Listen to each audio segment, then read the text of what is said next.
Welcome to the Windows Computer and Technology channel, and if you're on Windows 11, 21H2 or 22H2, you are also getting bug fixings updates, which are optional.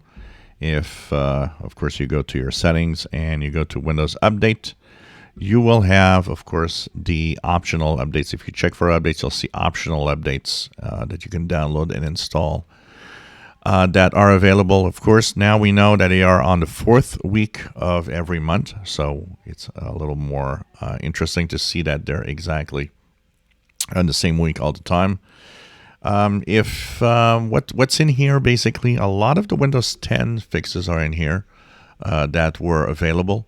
So there's, of course, the local security authority subsystem process that had status access violation, lots of Microsoft Edge in Internet Explorer mode problems, Windows Defender application control policies that had some issues. We also have a few changes that are the same as Windows 10 that we'll talk about in a different video, as there are a couple of things that are new in here. Of course, there's the DirectX on older Intel graphics drivers that has apphelp.dll issues. There, of course, are legacy local administrator password solutions and new LAPS features that fail to manage or configure. So there's all sorts of little things in here that are happening in this. Of course, there's also some things that have to do with the different languages of the different versions. But overall, it's a number of fixes that are very similar to Windows 10. If you've had issues, if you've had little things happening, you can maybe check it out and install it. In my case here in the update history, you can see that it installed as cumulative update preview, which is KB502-5305. And this is what was installed today.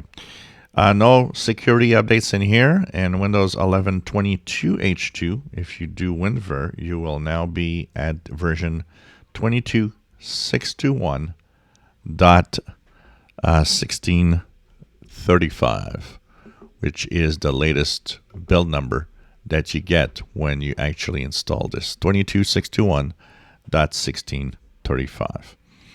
Once again, if nothing's wrong, you can wait, and it will be anyways installed automatically with Patch Tuesday updates on May the 9th. But if you have issues, you can install them. You can also install them right now if you want, which means the Patch Tuesday updates will be shorter in length because they won't have to install these at the same time. And that's what we have. We'll have a few videos with one or a couple of new features in Windows 10 and Windows 11. They kind of tweaked a few things that we're going to talk about. So these are upcoming videos.